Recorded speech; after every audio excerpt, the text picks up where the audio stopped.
चलो बच्चों देखो इधर। वाईफाई में कोई दिक्कत नहीं हुई थी यार, ये चार्जिंग को लगा के यूज करता हूँ तो कभी कभी दिक्कत आ जाती है टैब में। देखो हम लोग क्या कर रहे थे।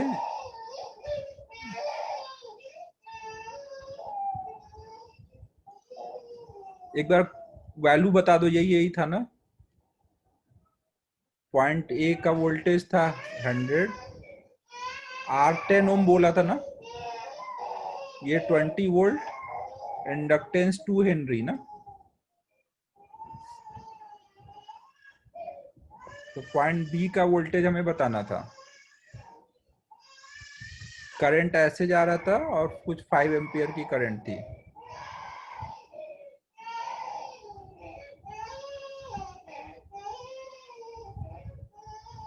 तो हम लोग क्या करेंगे, ए पॉइंट से चलेंगे।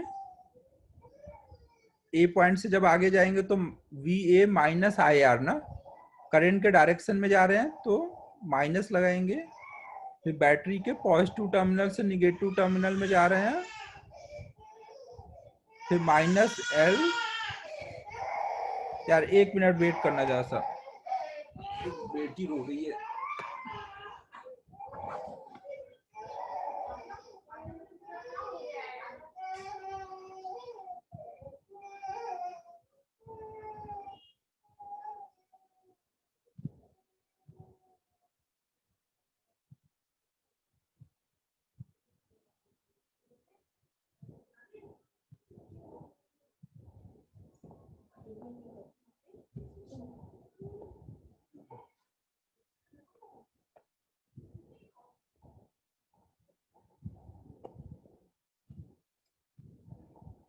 तो देखो हम लोग ये कर रहे थे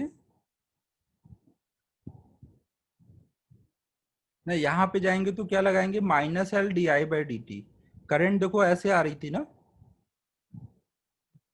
तो माइनस एल, एल मतलब 2, D I by D T. D I by D T की वैल्यू कितनी होगी, हमें देखो D I by D T plus में दिया था ना, 0.2 एम्पियर पर सेकेंड प्लस में लिखा था, तो यहाँ पे हम प्लस में डाल देंगे 0.2 इक्वल टू वी बी।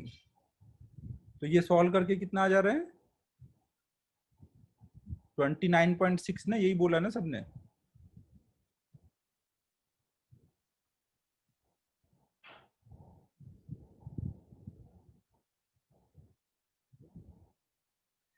ठीक है, तो अब हम लोग इंडक्टर को भी ऐसे ही सर्किट में यूज करेंगे जैसे रेसिस्टेंस बैटरी ये सब होता था।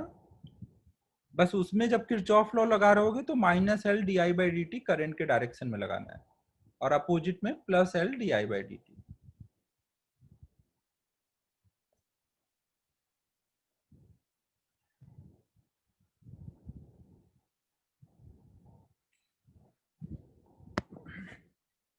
अब देखो यहाँ पर एक चीज या हम लोग ये समझ लेते हैं कि अगर मान लो पॉइंट ए है, ये पॉइंट बी है, इसके बीच में इंडक्टर लगा हुआ है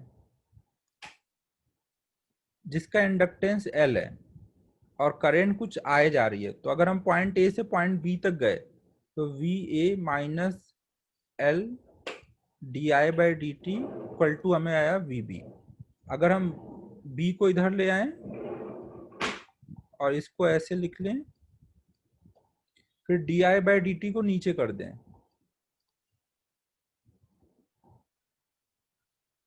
तो वो हमें क्या देगा, इंडक्टेंस देगा। तो इसका मतलब क्या हुआ, दो पॉइंट के बीच में अगर आपको सेल्फ इंडक्टेंस निकालना है तो आपको क्या करना चाहिए, उन दो पॉइंट के बीच का पोटेंशियल डिफरेंस डिवाइडेड बाय उनके बीच में जो करंट है उसका रेट ऑफ चेंज, वो क्या देगा आपको, सेल्फ इंडक्टेंस। जैसे हम लोग कहीं पे भी इक्विवेलेंट आर निकालने के लिए क्या करते थे, वी बाय आई करते थे। इक्विवेलेंट आर निकालने के लिए याद है क्या करते थे, वी बाय आई, दो पॉइंट के बीच का आर निकालना है तो V A minus V B upon में आई करते थे। तने सब वीडियो देख लेना भाई, यहाँ पे बस अभी ये लिखा हुआ है उसी को एक्सप्लेन कर रहा हूँ। अगर दो पॉइंट के बीच में इक्विवेलेंट आर निकालना होता था तो हम लोग क्या करते थे,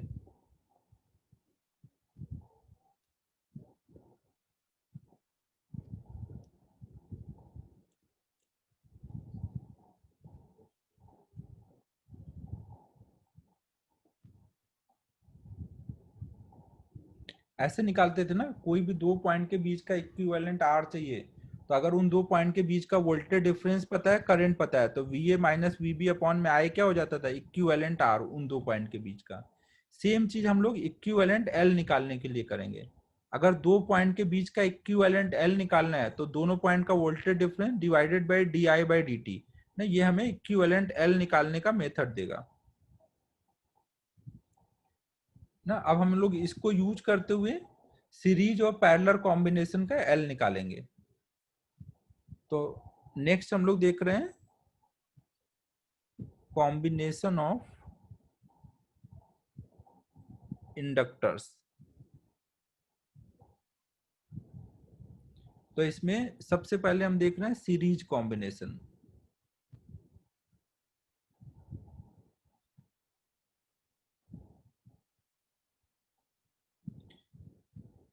मान लो हमारे पास एक रेसिस्टेंस R1 है, एक रेसिस्टेंस R2 है, सॉरी रेसिस्टेंस नहीं, इंडक्टर।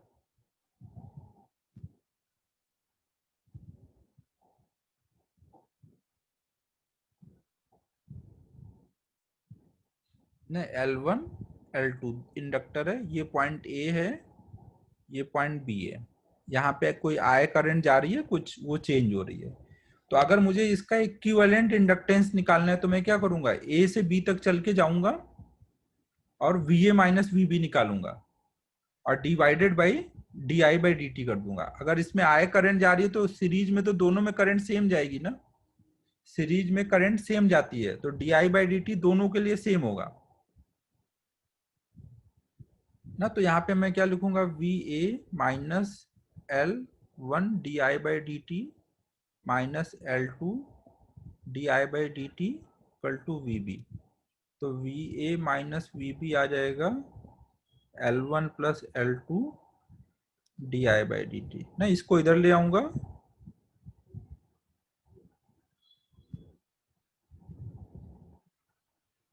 तो ये आ गया एल इक्विवेलेंट। मतलब जो इंडक्टर होते हैं उनका फॉर्मूला रेसिस्टर टाइप आता है। अगर दो इंडक्टर सीरीज में लगे हुए हैं तो आप सीधे यहाँ पे सेल्फ इंडक्टेंस की वैल्यू बोल सकते हो इक्विवेलेंट की L one plus L to. समझ आया यहां तक सबको? नोट करो इसको।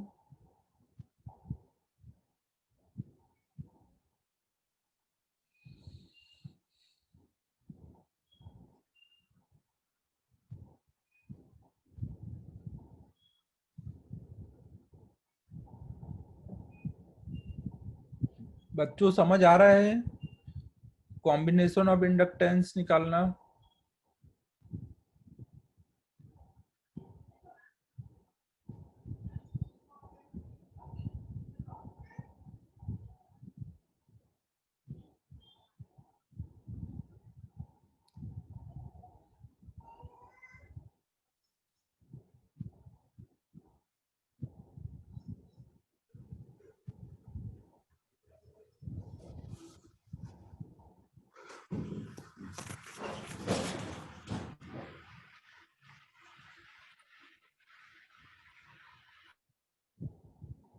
ये नोट हो जाए फिर बोल देना।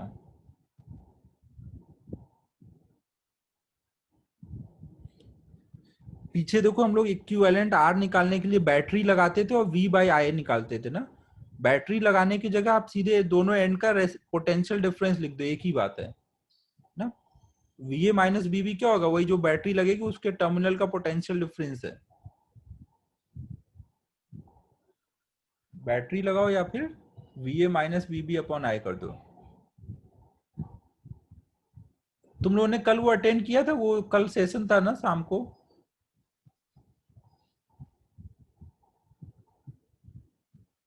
अरे करना चाहिए था भाई। इस टाइम योगा वगैरह कुछ फिजिकल एक्टिविटी सबको करना चाहिए। डेली स्टडी स्टडी भी उतना यूजफुल नहीं होता ना। 1 घंटा फिजिकल एक्टिविटी बहुत जरूरी है उनके लिए जो एकदम भी बाहर घूम नहीं रहे हैं, दिन भर बस रूम में पढ़ाई कर रहे हैं। उसकी रिकॉर्डिंग थोड़ी है यार, वो तो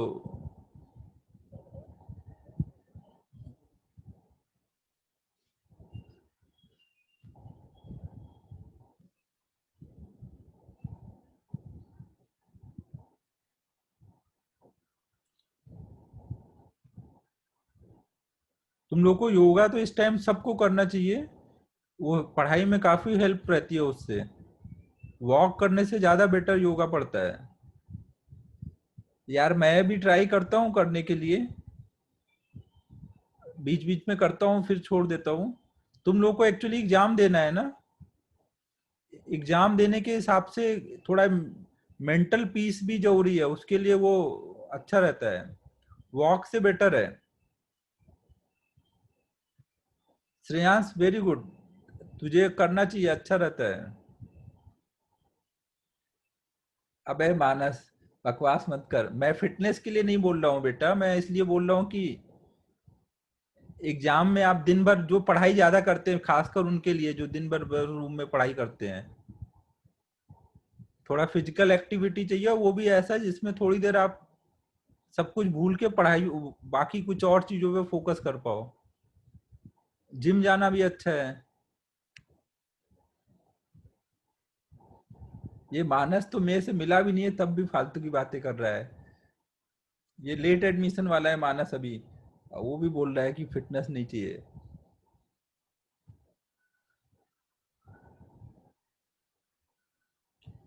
नहीं नहीं यार, यार मेरे से योगा मैं आधा घंटे करके थक जाता हूँ।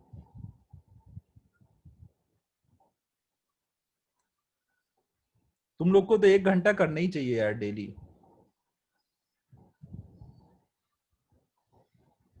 तो अब बकवास की बातें अपन नहीं करते हैं, आगे को चलते हैं। नेक्स्ट हम लोग देख रहे हैं पैरेलल कॉम्बिनेशन।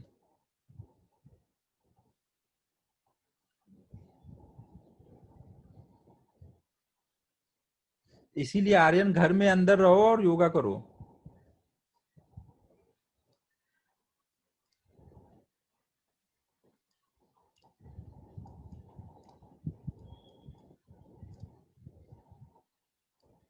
नेक्स्ट देखो हम लोग देख रहे हैं, वेरी गुड वरद, ये मानस समझ नहीं रहा है अभी। तो देखो नेक्स्ट है,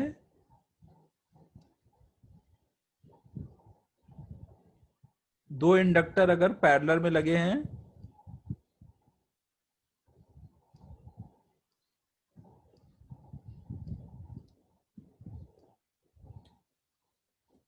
जिसमें कुछ आई करंट आ रही है, ये पॉइंट ए है, ये पॉइंट बी है, तो हमें इस पूरे का इक्विवेलेंट इंडक्टेंस चाहिए। तो अगर मान लो हम पॉइंट ए और बी के बीच में इसका इक्विवेलेंट लगा दें, तो इक्विवेलेंट लगाने से कुछ भी चेंज नहीं होगा। पहले अगर आई करंट थी तो अब भी आई करंट आ रही होगी। अगर पहले ये current D I by D T rate से चेंज हो रही थी तो अब भी ये वैसे ही D I by D T से चेंज हो रही होगी। इक्विवेलेंट एल इक्विवेलेंट है, ये एल वन है, ये एल टू है। जब हमने पैरेलल में लगाया तो इधर को कुछ आई वन करंट गई और इधर को कुछ आई टू करंट गई। और हमें पता है आई बराबर क्या होगा, I one plus I two होगा ना। अगर हम दोनों साइड डिफ्रेंशिएट कर दे तो हम बोल सकते हैं D I by D T equal to, हम क्या लिख सकते हैं, D I one by D T plus D I two by D T.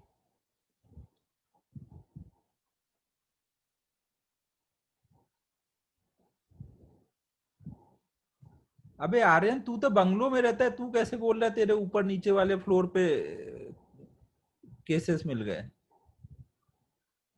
कुछ भी आर्यन फेंकता है यार। ऊपर खुला आसमान है, नीचे जमीन है, पता नहीं कहाँ पे बोल रहा है। अबे भरत का, इसका ऐसे ही बंगलो है, मैं तो रास्ते में आते जाते कई बार देखा था, ये श्लोक और ये खड़े होके बातें करते रहते थे।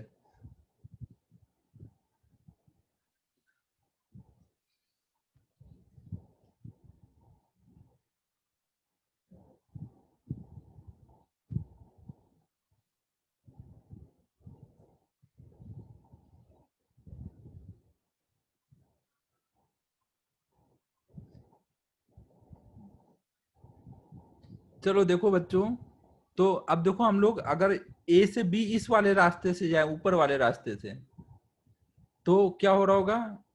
अगर हम लोग इस वाले रास्ते से जाएंगे तो हम क्या लिख सकते हैं, वी ए माइनस, यहाँ से आगे आए फिर इधर से जा रहे हैं ना, करंट के डायरेक्शन में जा रहे हैं, तो क्या लिखेंगे, माइनस L1, ये L1 है ना, di1 by dt equal to VB। तो यहां से देखो हम लिख सकते हैं VA minus VB equal to L1 di1 by dt। मतलब di1 बाई dt की जगह कितना लिख सकते हैं, L1 को इधर ला करके VA माइनस VB अपॉन में L1 इक्वल टू लिख सकते हैं di1 बाई dt। ठीक है बच्चों, फालतू की बात पे फोकस नहीं करो, इधर देखो। लेकिन आर्यन की एक बात तो आज सबने देख ली ना कि आर्यन कितना कुछ भी बोलता है हवा में माहौल बनाने के लिए। चलो देखो इधर, अब देखो सेकंड वाले इक्वेशन के लिए जब लिखेंगे तो इसमें देखो क्या हो रहा होगा, बस जैसे ऊपर से गए तो वैसे नीचे से आओगे, तो बस यहाँ पे I2 आ जाएगा, यहाँ L2 आ जाएगा ना। तो सेकेंड हमारा आ जाएगा VA माइनस VB अपॉन में L2 equal to di2 by dt। और अगर हम इस वो इक्वेशन से आए, इसमें से आए तो हम क्या लिखेंगे, VA minus I DL equivalent by dt equal to VB। मतलब VA माइनस VB अपॉन में ये L है ना, L इक्विवेलेंट, अरे क्या लिख दिया, I था, क्या लिख रहा हूं मैं भी, L equivalent into DI by dt।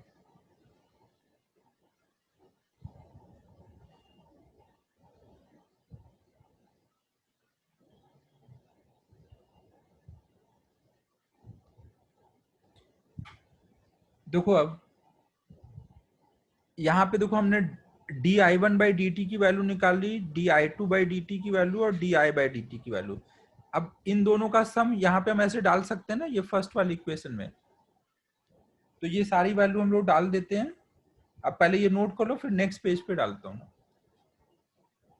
जल्दी नोट करो।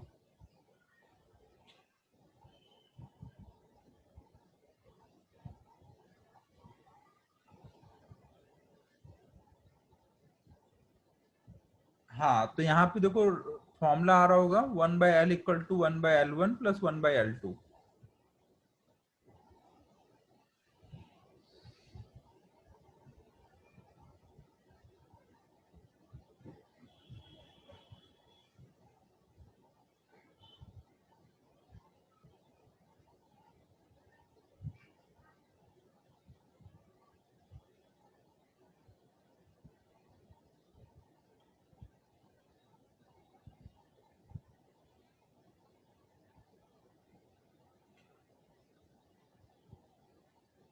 नोट हुआ, अगले पेज पे चलूं। आर्यन तूने एक्सप्लेन नहीं किया यार, तूने कैसे ऐसे सफेद झूठ बोला।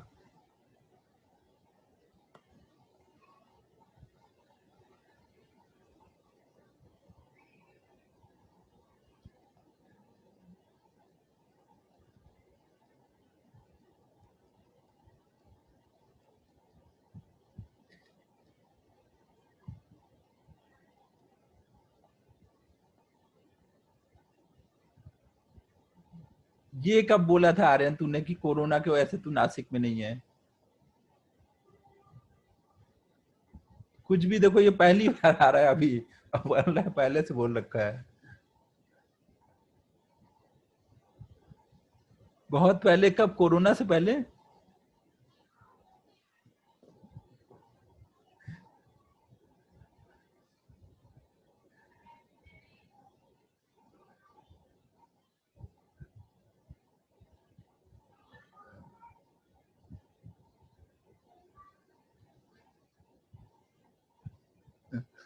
अच्छा, दुबई के रिसोर्ट में है। अब इनकी देखो वैल्यू डालते हैं पिछले वाले इक्वेशन से। तो ये देखो कितना आ रहा है, VA माइनस VB अपॉन में L इक्विवेलेंट।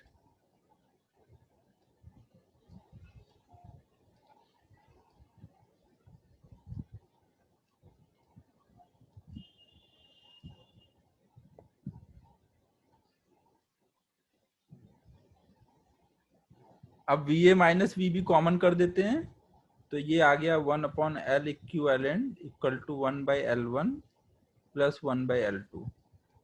तो देख लो एल और आर का सेम फॉर्मूला है ना, पैरेलल में होगा तो 1 करके ऐड करो, सीरीज में होगा तो L1 प्लस L2 करके ऐड करो। दो के लिए मैंने निकाला, जितने भी होंगे सबके लिए ऐसे ही करते जाएंगे।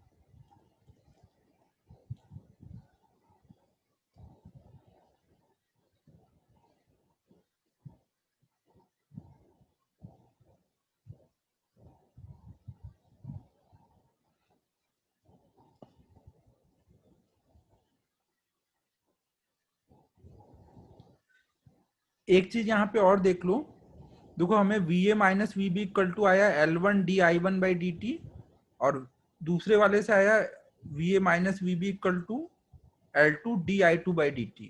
तो इसको यूज करके हम ऐसे बोल सकते हैं,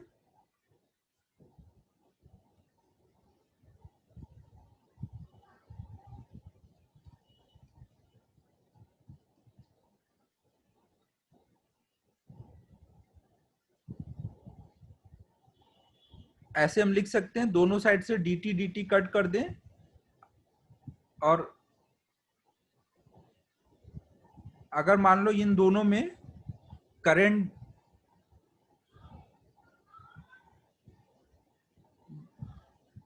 देखो इधर सभी, इसमें जो भी देखो करंट आ रही होगी वो लगातार चेंज होती जा रही है, तो वो कोई वैल्यू को अप्रोच कर रही होगी ना, कुछ फाइनल वैल्यू इसमें आएगी, कुछ इसमें आएगी, तो वो इंटीग्रेट करके हम लोग निकालते हैं। L1 बाहर आ जाएगा, यहाँ पे कुछ I1 आ जाएगा फाइनल वैल्यू, ये I2 आ जाएगा। अभी बस आप ऐसे समझो, L1 बाहर आया, इधर L2 बाहर आया, di1 का इंटीग्रेशन I1 हो गया, di2 का I2 हो गया। तो जब पैरेलल में होंगे तो वहां पे हम L1 I1 equal to L2 I2 use करते हैं ना। अगर करंट को हमें डिवाइड करना हुआ कभी पैरेलल में, वो किस रेशियो में डिवाइड हो रहे होंगे, इंडक्टेंस के इनवर्स रेशियो में ना। ये सब रेसिस्टेंस टाइप सारा फॉर्मूला है, तो वही रेसिस्टेंस टाइप ही सब कुछ आ रहा होगा। रेसिस्टेंस में भी क्या होता था, करंट इनवर्स रेशियो में डिवाइड होता था।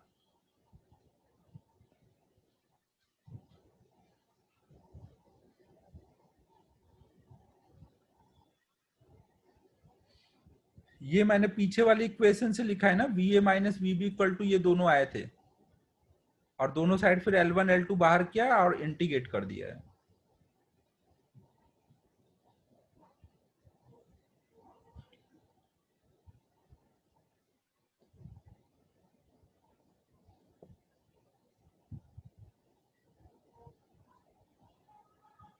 अब नेक्स्ट हम लोग देख रहे हैं, कोई भी इंडक्टर में एनर्जी स्टोर इन इंडक्टर हम लोग देख रहे हैं।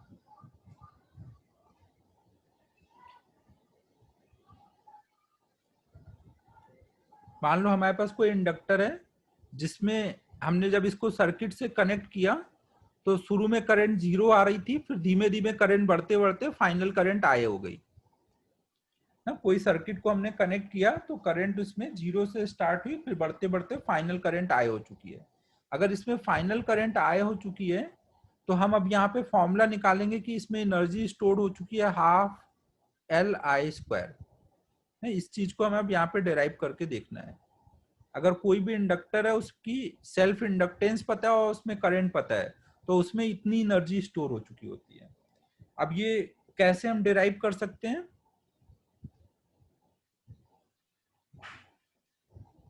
डेरिवेशन के लिए हम ऐसे सोच सकते हैं कि मान लो जब आपने इंडक्टर में करंट भेजना शुरू किया, शुरू में करंट 0 थी और धीमे धीमे बढ़ती जा रही है ना। तो अगर करंट लगातार बढ़ती जा रही है तो ये क्या कर रहा होगा, ये हाँ जिस टाइम पे आए करंट है उस टाइम की एनर्जी लिखी हुई है। अगर करंट चेंज होगी तो एनर्जी स्टोर्ड भी चेंज हो जाएगी। ना, कोई टाइम पे मान लो इसमें आई करंट आ रही है और वो बढ़ती जा रही है, तो ये क्या कर रहा होगा, उसको अपोज कर रहा होगा ना, इसमें ऐसे ईएमएफ डेवलप होगा। अगर इसमें ऐसा ईएमएफ डेवलप है तो एक तरह से ये बैटरी क्या हो रही है, अगर करंट ऐसे आ रहा है तो ये बैटरी चार्ज हो रही है डिस्चार्ज हो रही है। अगर पॉजिटिव टर्मिनल में करंट इंटर करता है तो वो बैटरी एक तरह से चार्ज हो रही होती है ना, मतलब ये एनर्जी इसमें स्टोर होती जा रही है। इंडक्टर अभी चार्ज हो रहा है, इंडक्टर में एनर्जी स्टोर कितनी हो रही होगी, ई इंटू आई, जो भी उस टाइम का ये मैग्नेटिक एनर्जी होती है। वरद ये मैग्नेटिक एनर्जी है, जहां जहां पे मैग्नेटिक फील्ड आएगा ना, वहां वहां पे एनर्जी है। अभी मैं ये समझाऊंगा अगले स्टेप में ना, ये पहले एनर्जी निकालने दो फिर समझाता हूँ। तो इसकी ईएमएफ की वैल्यू कितनी बोलोगे, L D I by D T into I ना, इतनी एनर्जी स्टोर हो रही है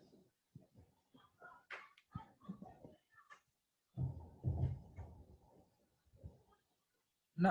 किसी टाइम पे मान लो करंट जीरो से बढ़ते बढ़ते आए हुई है, तो आई से डी आई होने में, डी आई और बढ़ने में इतनी एनर्जी और स्टोर हो जाएगी। इसको हम डी यू लिखेंगे ना, सॉरी ये पावर था ना, ये पावर था, पावर को हम लिख सकते हैं कि डी टी टाइम में ये डी यू एनर्जी बढ़ी, तो कितनी एनर्जी बढ़ी, D you by D T पर सेकेंड इतनी एनर्जी बढ़ी है। समझो ये जितना चार्ज हुआ वो पर सेकेंड का था ना, ई इंटू आई मतलब पावर। तो अगर डी टी टाइम में डी यू एनर्जी बढ़ी तो कितना इसको गेन हुआ, D you by D T, power ये हुआ। डी टी कट जाएगा, डी यू इक्वल टू आ जाएगा L I D I. Integrate कर लेंगे, जब करंट जीरो थी तब यू जीरो था, जब करंट आई हुई तब का यू निकालना है। तो यू इक्वल टू आ जाएगा हाफ एल आई स्क्वायर।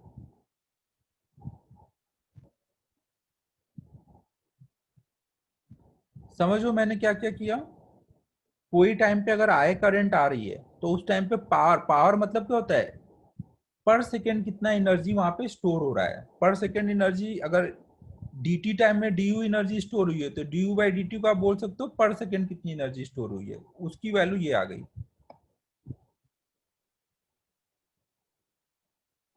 ना। अब हमने इसको पूरा जीरो से आए तक के लिए इंटीग्रेट कर लिया, तो पूरी आए करंट आने में इतनी एनर्जी स्टोर हुई है।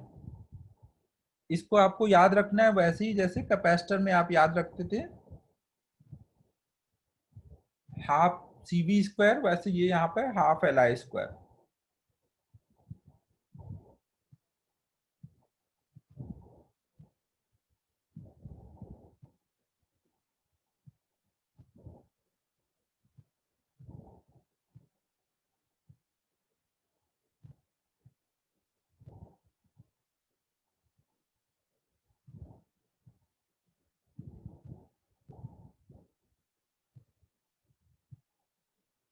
अबे आदित्य, तेरे आसपास वाले लोग कुछ भी सुना रहे हैं तुझे, तू थोड़ा बच के रहे।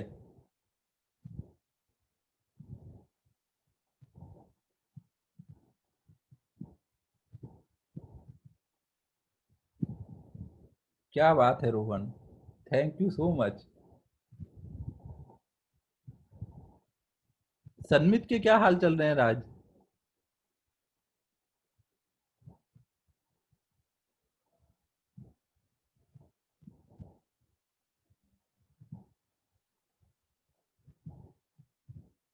ठीक है, कल ग्रेविटी आके पैसे ले लो रोहन,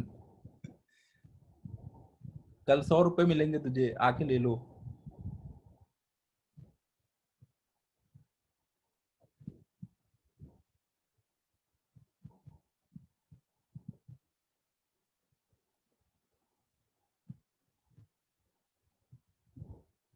अबे राज, तुझे कुछ पता ही नहीं चला।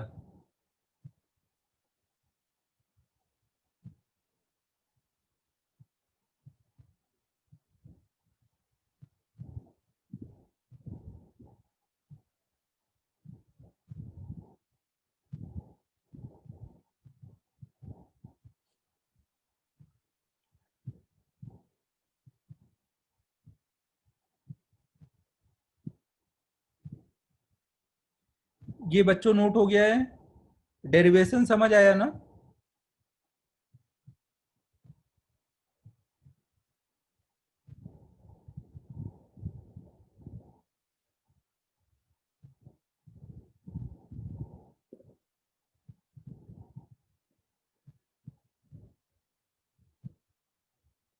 तू राज इतने मेहनत करके प्रॉब्लम सॉल्व करता है तब 10-10 रुपए मिलते हैं। रोहन ने देख एक ही बार में 100 रुपए कमा लिए।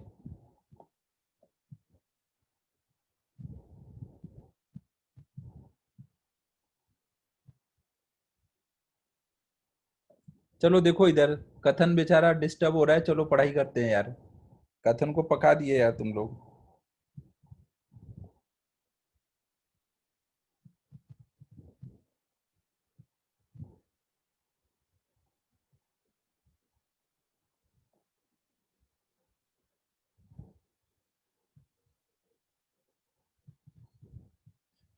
चलो अब सभी इधर देखो भाई। देखो हम लोग अब नेक्स्ट देखने जा रहे हैं, ये एनर्जी जो है वो किस टाइप की एनर्जी है। जब हमने कोई भी इंडक्टर ऐसे लिया ना, और इसमें मैग्नेटिक फील्ड लाइंस जा रही हैं ना, करंट जा रहा है तो वहां मैग्नेटिक फील्ड लाइंस जा रही होंगी ना। तो जहां जहां पे मैग्नेटिक फील्ड लाइन होगी वहां पे ये एनर्जी होगी ना। ये एनर्जी जो स्टोर होती है वो फील्ड के फॉर्म में स्टोर होती है ना। तो ये जो हमने लिखा U equal to half Li², ये कौन सी एनर्जी है? मैग्नेटिक एनर्जी है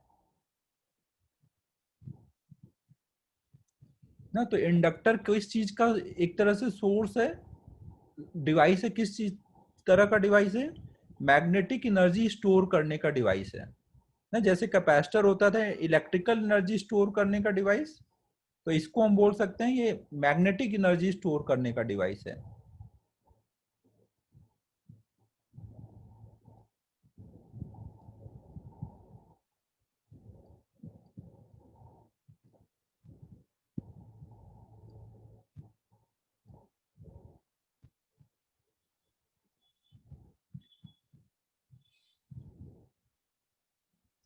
ठीक है, यहाँ तक क्लियर है।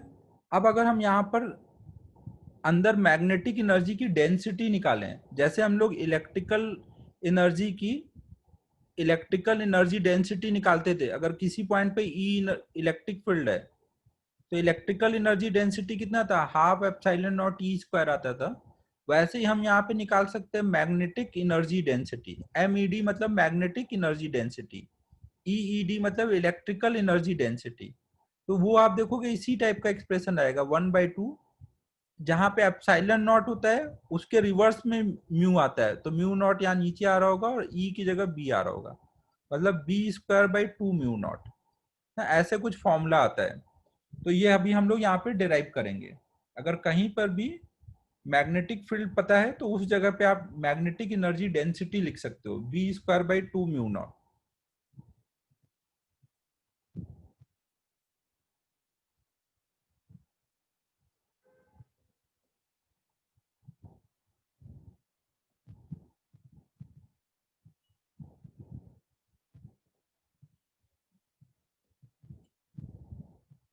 देखो हम इसको कैसे डिराइव कर सकते हैं।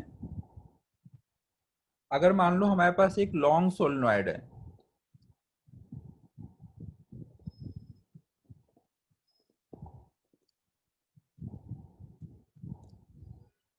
MED मतलब मैग्नेटिक एनर्जी डेंसिटी का फॉर्मूला डिराइव कर रहे हैं। अगर हमारे पास एक लॉन्ग सोलेनोइड है ना, जिसमें कुछ I करंट जा रही है, नंबर ऑफ टर्न्स इसमें N है, इसकी लेंथ L है। तो अभी हम इसमें कितना बोल सकते हैं, इसका अगर हमें इंडक्टेंस पता चल जाए तो हम बोल सकते हैं इसमें कितनी एनर्जी स्टोर्ड है, हाफ Li²। एल की वैल्यू देखो अभी हमने पीछे डिराइव की थी, तो वो कितना था? म्यू नॉट पाई R² L N², यही आया था ना एल की वैल्यू।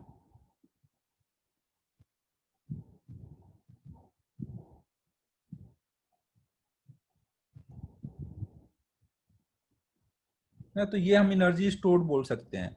अगर हमें इतनी एनर्जी स्टोर्ड है, इसको पर यूनिट वॉल्यूम से डिवाइड कर दे, A × L से, इसके वॉल्यूम से डिवाइड कर दे, तो ये क्या बन जाएगा? एनर्जी डेंसिटी बन जाएगा। तो ये देखो कितना आ जा रहा है, 1/2 mu naught pi R²L N² upon में एरिया कितना है, pi R² × L। Pi R square L cut जाएगा, तो ये कितना आ जाएगा 1/2 म्यू नॉट ऊपर अकेला है ना, हमें बी का स्क्वायर बनाना है। यहाँ पे देख लो म्यू नॉट है, एन स्क्वायर है, आई स्क्वायर है, तो म्यू नॉट का भी स्क्वायर अगर हम ऊपर कर दें अपॉन में म्यू नॉट, तो ऊपर क्या बन जाएगा मैग्नेटिक फील्ड का स्क्वायर।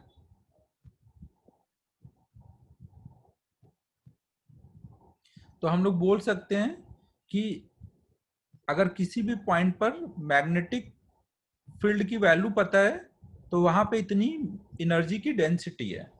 सेम वैसे ये सब कुछ जैसे इलेक्ट्रिकल एनर्जी होता था, जहां जहां पे इलेक्ट्रिकल एनर्जी होगी, इलेक्ट्रिक फील्ड होगा, वहां एनर्जी स्टोर होती है। सेम वे में जहां जहां पे मैग्नेटिक फील्ड होगा वहां मैग्नेटिक एनर्जी स्टोर होगी।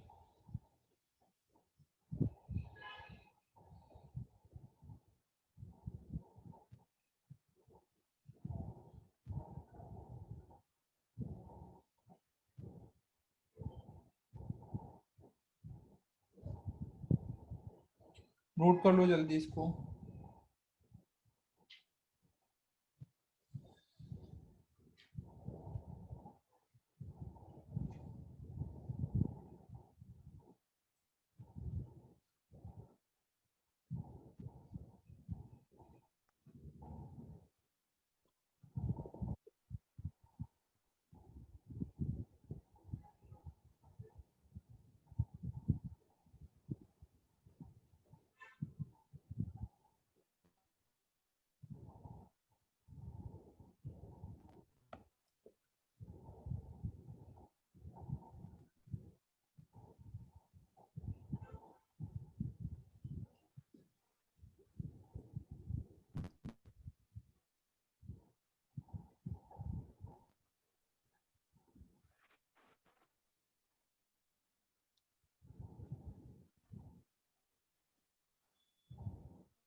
हो गया।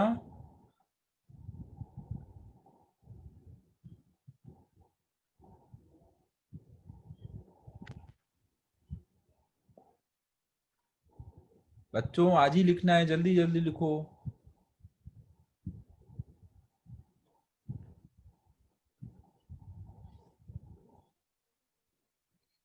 अब देखो नीचे आया था फोन है क्या क्या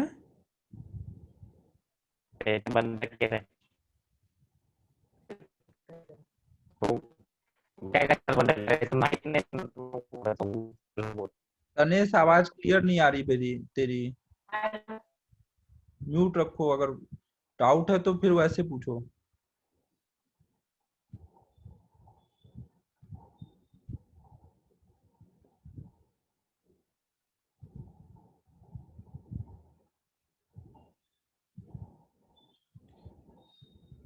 देखो अब ये इंडक्टर में अभी हमें आगे और कंटिन्यू करना है। इंडक्टर और रेसिस्टेंस का सर्किट देखना है, एलआर सर्किट। जैसे आरसी सर्किट देखा था वैसे एलआर सर्किट होता है, वो देखना है। बट उससे पहले थोड़ा सा हमें म्यूचुअल इंडक्टेंस करके एक टॉपिक है, वो देख लेना है। फिर हम लोग एलआर सर्किट पढ़ेंगे। तो अब एलआर सर्किट तो नेक्स्ट क्लास में ही हो पाएगा ना। अब थोड़ा सा एक अलग टॉपिक स्टार्ट हो रहा है, वो भी म्यूचुअल जो है वो भी इंडक्टेंस ही है। हाँ वो भी होता है आसुमल, वो भी होता है। तो अब हम लोग नेक्स्ट देख रहे हैं, वो भी कराऊंगा ना, एलसीआर भी कराऊंगा। तो अब हम लोग नेक्स्ट देख रहे हैं म्यूचुअल इंडक्टेंस, ये छोटा सा टॉपिक है, अभी 20 मिनट में हो जाएगा। तो इस अगला इन चैप्टर में दोनों को मिला के प्रॉब्लम दी है, तो ये फिर अगला इन चैप्टर दे पाएंगे होमवर्क में। देखो ये म्यूचुअल इंडक्टेंस क्या है। अगर आपके पास दो लूप ऐसे दिए गए हैं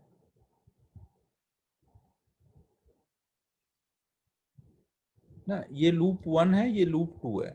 लूप 1 में अगर मान लो मैंने कुछ I1 करंट फ्लो कराई, तो इस I1 करंट की वजह से यहाँ हर जगह मैग्नेटिक फील्ड आ चुकी होगी ना। यहाँ पे ऐसे कुछ जा रही तो बाहर को निकल रही होगी, इधर हर जगह को अंदर को जा रही होगी ना। इस रिंग के अंदर फील्ड बाहर आ रही होगी और यहाँ पे अंदर जा रही होगी, तो यहाँ पे भी जा रही होगी।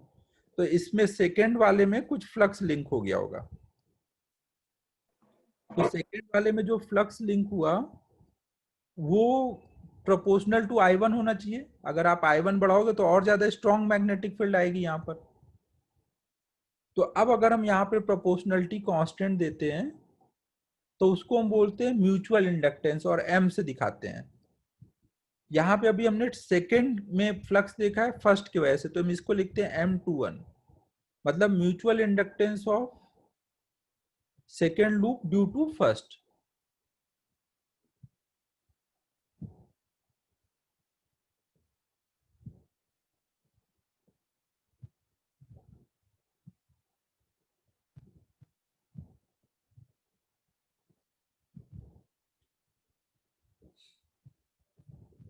तो ये जो म्यूचुअल इंडक्टेंस का M आता है, इससे पहले एक चीज और कर लेते हैं फिर और आगे डिस्कस करेंगे। अब देखो यहाँ पे अभी हमने पहले वाले लूप में करंट फ्लो कराया और सेकेंड वाले में फ्लक्स निकाला। अगर हम यहाँ पे सेकेंड वाले में करंट फ्लो कराएं और फर्स्ट वाले में फ्लक्स निकालें, मान लो सेकेंड वाले में हमने कुछ I2 करंट फ्लो कराया, ये सेकेंड लूप है, ये फर्स्ट लूप है, तो अब इसमें कुछ फ्लक्स आएगा फर्स्ट वाले में। सेम बोल सकते हो कि फर्स्ट वाले में जो फ्लक्स होगा वो सेकेंड वाले के करंट के प्रोपोर्शनल होगा। और प्रोपोर्शनलिटी कांस्टेंट यहाँ पे हम बोलेंगे M12 ना। M12 का मतलब होगा कि म्यूचुअल इंडक्टेंस ऑफ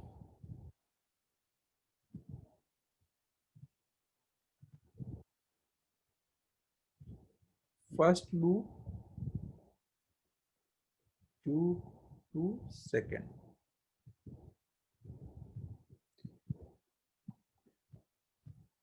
ठीक है, यहां तक सबको समझ आ रहा है।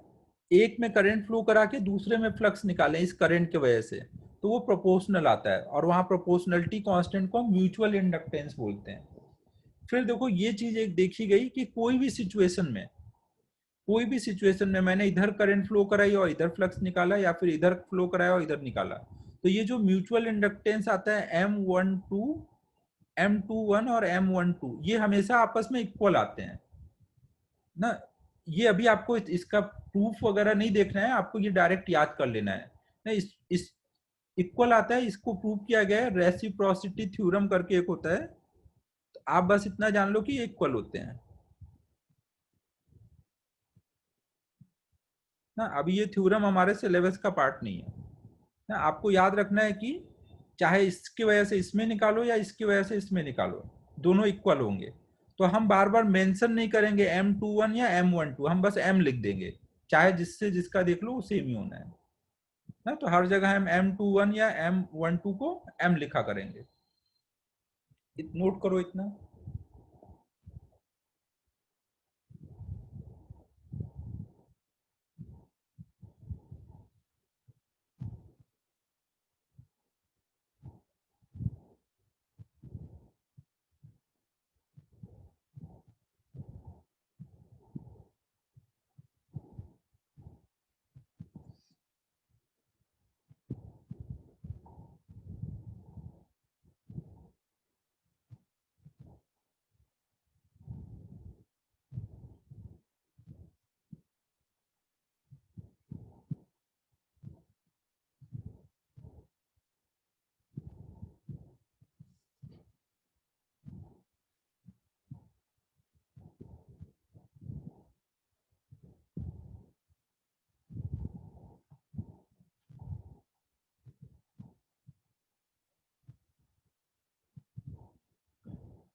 तो अब देखो, हम आगे से हमें कहीं पे भी दिया रहेगा कि ऐसे दो लूप हैं,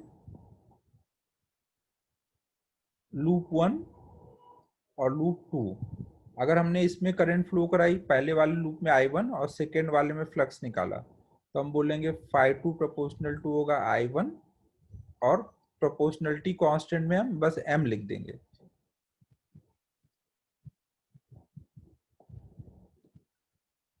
अब देखो, अगर आपको कहीं पे भी दो लूप का म्यूचुअल इंडक्टेंस निकालना है तो आप क्या करोगे, एक लूप में करंट फ्लो कराओगे और दूसरे लूप में फ्लक्स निकालोगे और उनका रेशियो देख लोगे। या तो φ2/I1 करोगे या फिर φ1/I2 करोगे। सेकेंड में करंट फ्लो करा दो, फर्स्ट में फ्लक्स निकाल लो ना, दोनों से वही सेम चीज आएगी। इसकी यूनिट क्या आएगी, ऊपर फ्लक्स है नीचे करंट है, तो वही मतलब वेबर पर एम्पियर, एसआई यूनिट, जिसको आप हेनरी बोलोगे और एच से दिखाएंगे।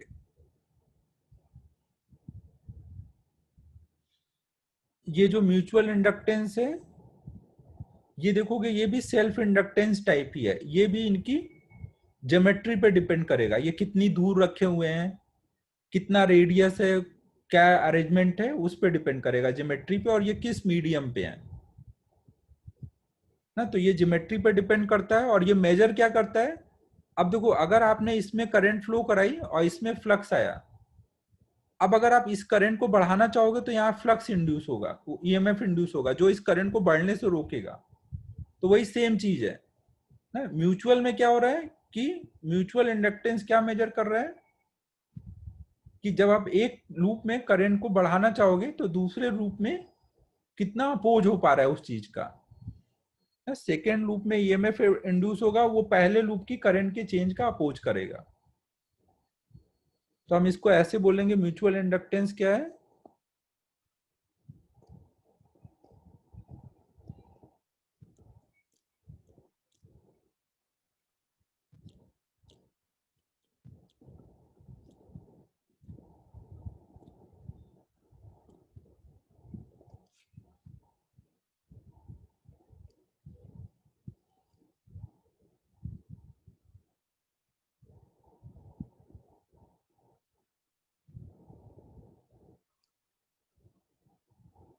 कि म्यूचुअल इंडक्टेंस क्या है, दो लूप की ज्योमेट्रिकल प्रॉपर्टी है जिसके वजह से क्या होता है, due to which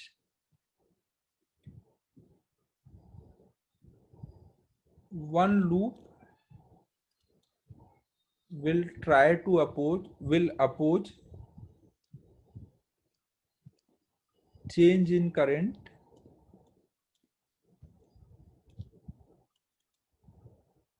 of other loop। जितना ज्यादा म्यूचुअल इंडक्टेंस होगा उतना ज्यादा दूसरा लूप पहले के लूप के करंट का अपोज करेगा, चेंज का।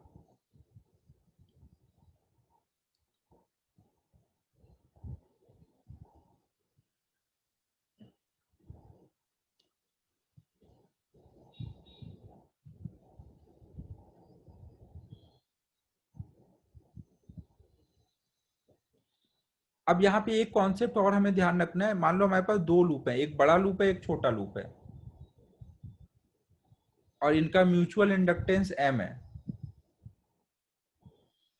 अगर मैं इसमें आई करंट फ्लो कराऊं ना, अगर मैं इसमें आई करंट फ्लो कराऊंगा तो सेकेंड वाले में फ्लक्स कितना आ रहा होगा, इस वाले में फ्लक्स कितना आएगा, m × I। फिर अगर मैं छोटे वाले में आई करंट फ्लो कराऊं और बड़े वाले में फ्लक्स निकालूं, तो बड़े वाले में फ्लक्स कितना आएगा,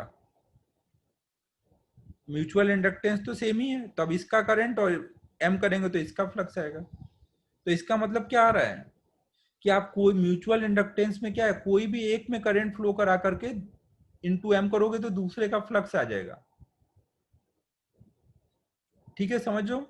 अब देखो, इससे मतलब नहीं है कि आपको किसमें फ्लो कराया ना, चाहे इसमें फ्लो करा के इसका फ्लक्स निकालो या इसमें फ्लो करा करके इसका फ्लक्स निकालो, फ्लक्स हमेशा सेम होगा। तो अक्सर हमें ऐसी जरूरत पड़ेगी कि आपके लिए एक निकालना है, कोई एक फ्लक्स निकालना डिफिकल्ट डिफिकल्ट जा रहा है, एक निकालना इजी है, तो आप अपने आपको किसमें इजी लग रहा है उसके अकॉर्डिंग दोनों लूप में से कोई एक लूप में करंट फ्लो कराओगे और दूसरे लूप का फ्लक्स निकालोगे। समझो, अब जो मैं बोल रहा हूं उस चीज को एक प्रॉब्लम में समझते हैं। ये नोट कर लो, फिर मैं एक प्रॉब्लम देता हूं, फिर आपसे फिर देखते हैं ये।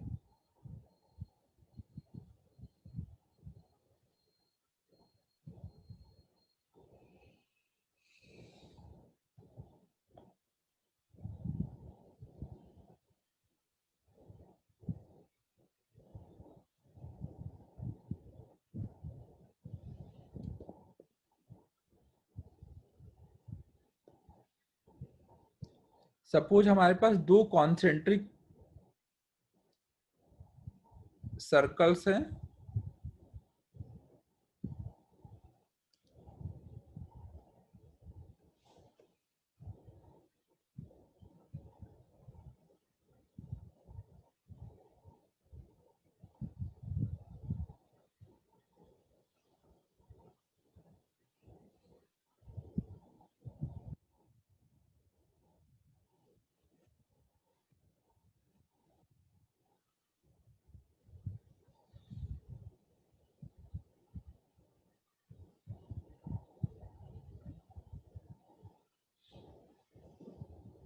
ना हमारे पास मान लो दो कॉन्सेंट्रिक सर्कल हैं, छोटे वाले सर्कल का रेडियस कुछ r है और बड़े वाले सर्कल का रेडियस कुछ एक का r1 है, एक का r2 है। म्यूचुअल दो के लिए डिफाइन है अथर्व, म्यूचुअल दो के लिए डिफाइन है।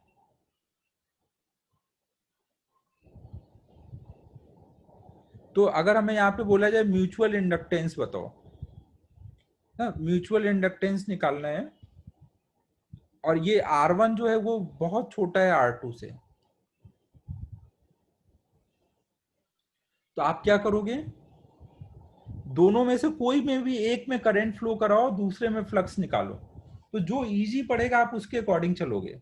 अगर मैं अंदर वाले में करंट फ्लो कराऊं और बाहर वाले में फ्लक्स निकालूं, तो आपने फॉर्मूला पढ़ा है रिंग के वजह से कोई पॉइंट पे बी निकालने का, एक रिंग की वजह से रिंग के प्लेन में ही कोई पॉइंट लेंगे, तो फॉर्मूला पढ़ा है ऐसा, इसमें करंट फ्लो कराओ और यहाँ बी निकाल लो, नहीं पढ़ा है हम लोगों ने ऐसा कुछ भी। तो ये वाला अपन नहीं कर पाएंगे, तो अपन क्या सोचेंगे, अगर मैं बाहर वाले में करंट फ्लो कराऊं तो ये तो इसके सेंटर पे है ना, और रेडियस बहुत छोटा है, मतलब ये सेंटर के पास में ही है, तो लगभग हम इसमें बी यूनिफॉर्म मान के सॉल्व कर सकते हैं ना, R1 बहुत छोटा है R2 से। हमने एक रिंग के सेंटर पे बी निकालने का फॉर्मूला पढ़ा है ना, तो हम वो करके यहाँ पे फ्लक्स निकाल लेंगे, तो फ्लक्स कितना आ जाएगा, बी इंटू ए। बी कितना होगा सेंटर पे बाहर वाले लूप की वजह से, यही होता था ना फॉर्मूला। फिर सेकेंड, ये हमने इसमें फ्लक्स निकाला और करंट इसकी है, अब इसकी करंट इधर ले आएंगे, तो फ्लक्स अपॉन में आए, म्यूचुअल इंडक्टेंस कितना हो गया, mu naught by R1 square upon में 2 R2। देख लो म्यूचुअल इंडक्टेंस किस पे डिपेंड कर रहा है, ज्योमेट्री पे, R1 R2 की वैल्यू कितनी है, मीडियम क्या है, म्यू क्या है, इन सब चीजों पे डिपेंड कर रहा है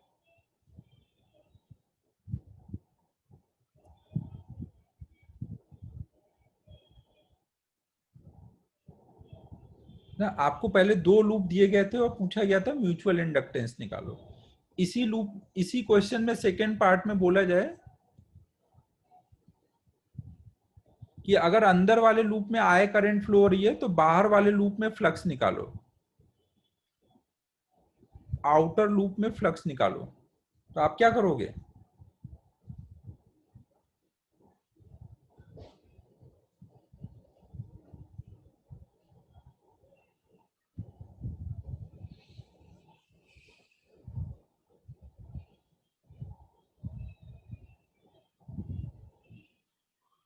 हाँ एम आई ना, हम हमें आउटर में निकालना है तो हम आउटर में नहीं निकालेंगे, हम इनर में निकालेंगे जिसमें निकालना आसान है, क्योंकि म्यूचुअल की वजह से दोनों में सेम आता है, और वो कितना आएगा, एम इंटू आई। एम अब निकाल रखा है, या तो डायरेक्ट ये यूज करो या फिर डायरेक्ट फॉर्मूले से भी कर सकते हो कि इनर में बी इंटू ए लगा दो।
यार ये अपन को एक्सरसाइज 3 का होमवर्क देना है, और होमवर्क के लिए 5 मिनट का कम रह गया, थोड़ा सा और 5 मिनट पढ़ा पाऊंगा तब ये एक्सरसाइज 3 कंप्लीट दे पाऊंगा।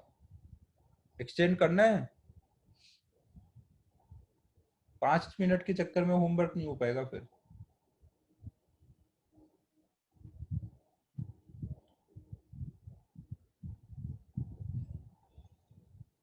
5 मिनट तो कर सकते हैं, उसमें तो कोई दिक्कत नहीं है। हाँ, मैं 5 मिनट याद रखूंगा, और आगे कभी 5 मिनट पहले छोड़ दूंगा। थोड़े से के चक्कर में वो बच जाएगा ना, 5 मिनट पढ़ा लें दो और।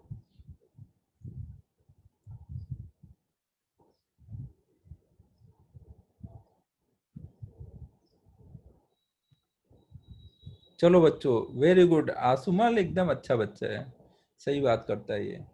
देखो हमारे पास सपोज दो लॉन्ग सोलेनॉइड हैं,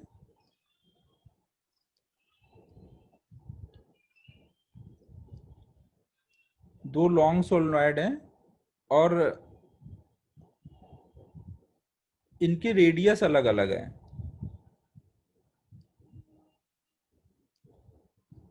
दोनों ये लॉन्ग सोलेनॉइड हैं,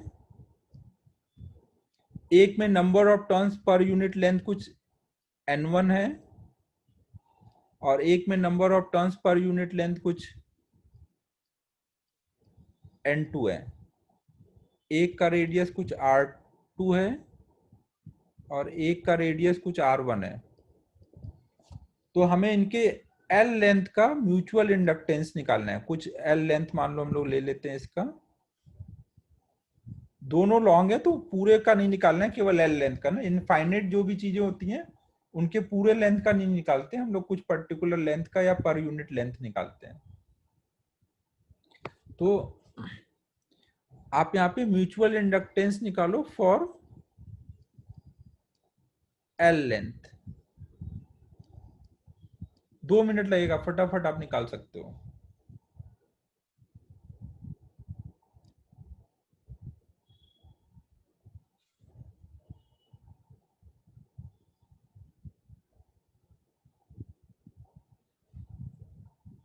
आप क्या करोगे, मान लो अगर हम बाहर वाले में करंट फ्लो कराएं आए, तो इसके वजह से जो अंदर मैग्नेटिक फील्ड आएगा वो इससे भी पास हो रहा होगा, तो अंदर वाले में हम फ्लक्स निकाल लें। बाहर वाले में अगर हम करंट फ्लो कराएंगे तो अंदर वाले में कितना फ्लक्स आएगा, बी की वैल्यू कितनी बोलेंगे, mu naught n1 into I ना, n1 यहाँ पर म्यू नॉट n1 आई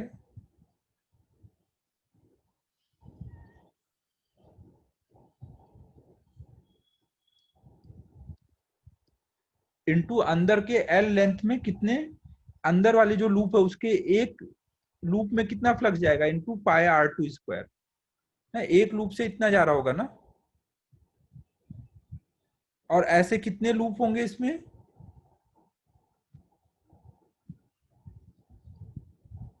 n2 इंटू एल। एक सेकेंड, इसमें R1 भी आना चाहिए था, R1 क्यों नहीं आया।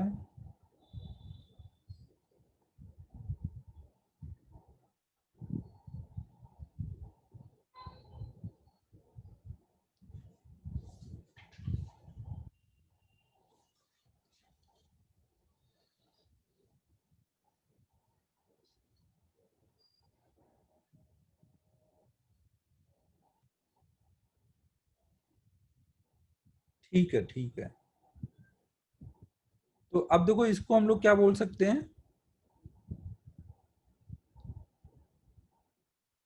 म्यू नॉट पाई, इसमें करंट को अगर हम इधर ले आए तो फाई बाय आई ये कितना हो जाएगा, म्यूचुअल इंडक्टेंस। तो ये कितना आ जा रहा है, mu naught pi R two square N one N two L.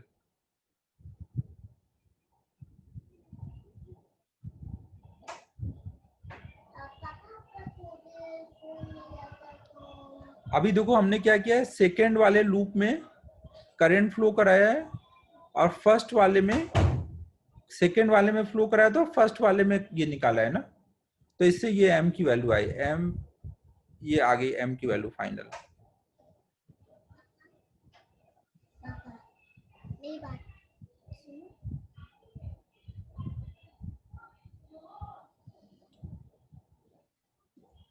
मम्मा का फोन काम नहीं कर रहा, मम्मा केक बनाने जा रही है, तो आपका फोन मिल जाता तो, और आप बुक से देख सकते हो। टैब मम्मा को बोल दीजिए, टैब। टैब मेरा टैब, हाँ, ठीक है। अब देखो यहाँ पे अगर मैं म्यूचुअल इंडक्टेंस निकालने के लिए दूसरा वाला फॉर्मूला लगाता, मतलब मैं अंदर वाले में करंट फ्लो कराता और बाहर वाले में निकालता।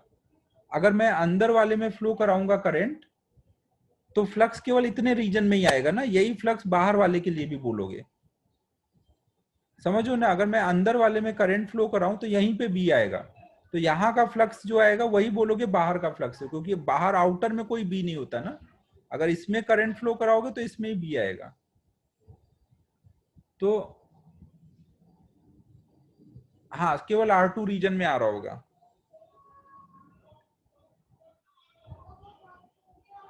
तो यहाँ पे फिर से R2 आ जाएगा। हाँ, तो मतलब ये हमारा म्यूचुअल इंडक्टेंस का ऐसे फॉर्मूला हो गया ना।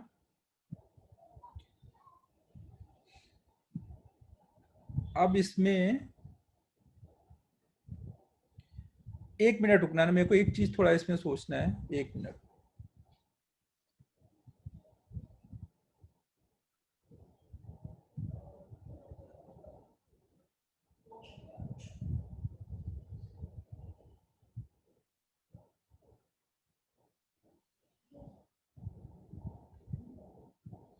ठीक है, ठीक है ना, अगर आप चाहे तो अंदर वाले में फ्लो कराते तो भी निकालते तो यही आता ना, तो यही इनके यहाँ पे म्यूचुअल इंडक्टेंस का फॉर्मूला हो गया।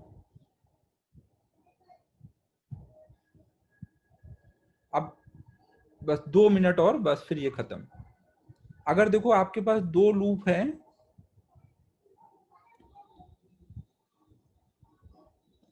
एक का सेल्फ इंडक्टेंस L1 है, एक का L2 है, और इनको आपने ऐसे रखा हुआ है, तो सेल्फ इंडक्टेंस और इनके आपस के जो म्यूचुअल इंडक्टेंस है ना, वो डायरेक्टली प्रोपोर्शनल होते हैं।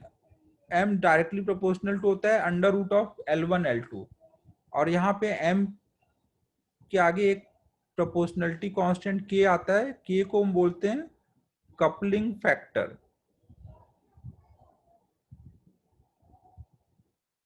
कपलिंग फैक्टर, कपलिंग फैक्टर का मतलब होता है कि इससे जाने वाले सारे बी इससे जा रहे हैं या नहीं, कितना जा रहे हैं। अगर पूरे पूरे जा रहे हैं तो हम के को 1 बोलेंगे, अगर एक भी नहीं जा रहे हैं इससे जाने वाला बी, एक भी इससे पास नहीं हो रहा है, तो हम के को 0 बोलेंगे। या तो सारे करेंगे या कुछ भी नहीं करेंगे या उसके बीच में होगा, तो उसके अकॉर्डिंग के की वैल्यू यहाँ पर 0 से 1 के बीच में वैरी करती है। ठीक है, समझ लो सभी।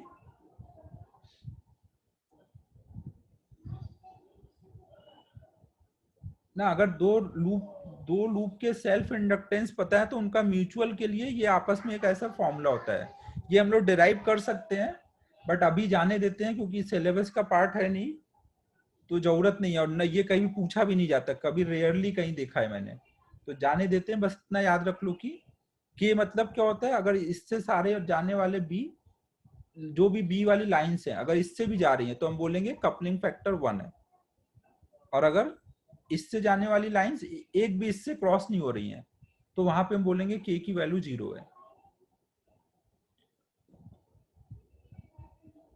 जैसे मान लो दो लूप सोलेनोइड एकदम क्लोज क्लोज रखे हुए हैं, दो सोलेनॉइड एकदम क्लोज रखे हुए हैं। तो अभी क्या हो रहा होगा, इससे जाने वाला सारा का सारा भी इससे भी जा रहा होगा। तो यहाँ पे हम बोलेंगे के की वैल्यू 1 है। लेकिन अगर ऐसा हो, एक सोलेनॉइड ऐसे है और एक सोलेनॉइड ऐसे है, तो लाइंस ऐसे जाएंगी ना, तो इससे कोई फ्लक्स नहीं आएगा, तो यहाँ पे के की वैल्यू 0 होगी ना। इसके प्लेन के पैरेलल निकल रही है लाइंस ना, मैग्नेटिक फील्ड लाइंस। कुछ समझ आ रहा है मैं क्या बोल रहा हूँ?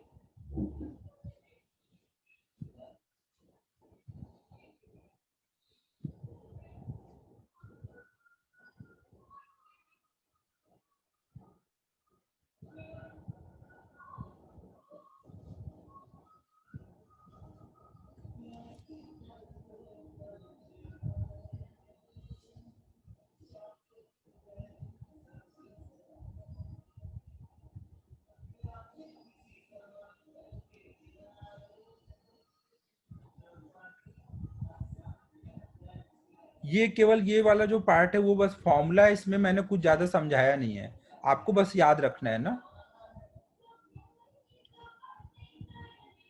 ये वाला पार्ट केवल फॉर्मूला है, यहाँ पे कुछ मैंने समझाया नहीं है ना, ये आप बस याद रखो। नेक्स्ट क्लास में थोड़ा सा ये और मैं रिवाइज करा दूंगा ना, लेकिन अब मैं इन टेक्स्ट एक्सरसाइज 3 दे दे रहा हूँ पूरा, अब आप ट्राई कर सकते हो। तो अब आपका होमवर्क रहेगा इलस्ट्रेशन 23 से लेकर के 29। हाँ, तो के की वैल्यू फिर सुमल 0 और 1 के बीच में कुछ भी आ सकती है ना, वो आपको इतना कुछ ऐसा पूछा नहीं जाएगा कोई भी एंगल पे। ये जितना दिला बताया ना, ये बहुत है। या तो 1 वाला केस आ सकता है या 0, वो भी मेंस में। एडवांस में तो ये सब आता ही नहीं है, मेंस में भी रेयरली कभी दिखा है। म्यूट रखो भाई सभी, होमवर्क पहले लिख लेते हैं। 23 से पीछे कुछ छूटा नहीं है ना।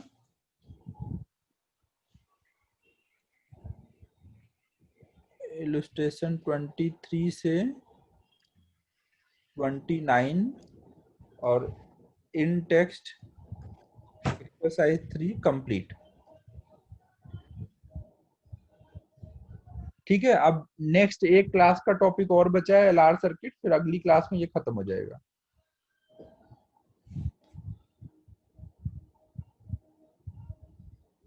हाँ मन, ठीक है ना। मेरे को बस एक बार व्हाट्सएप पे मैसेज डाल देना, क्योंकि ये अपलोड होने के बाद मेरे को याद रहना चाहिए किसको भेजना है। अपलोड होने में टाइम लगता है थोड़ा। टेस्ट में, हाँ टेस्ट में क्या करना है, टेस्ट का कल डिस्कस कर लेते हैं। वरद ने तो एकदम क्लियर कर ही रखा है, कल कर लेंगे, कल है ना सुबह ही क्लास, कल कर लेते हैं। अब थोड़ा टाइम कम ही बचा है, तुम लोग ब्रेक ले लो। ठीक है, क्लोज कर रहा हूँ फिर ना। Bye everyone, bye.